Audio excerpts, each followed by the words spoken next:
Char Siu. Let's see the ingredients we have. We have 4.5 pounds of pork belly. We have salt, pepper, 5 spice powder, Ang Zao, and garlic. Let's put it on the pork.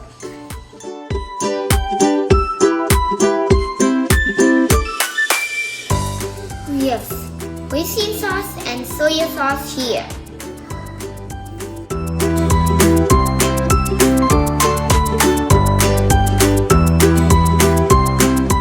We pour in some wine.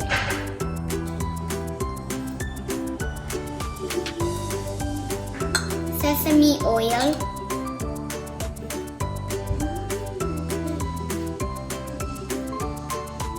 Put some sugar.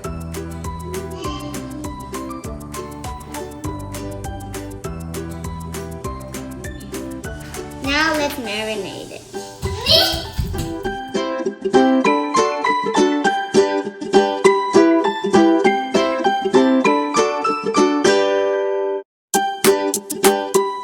We're gonna put this in the fridge overnight.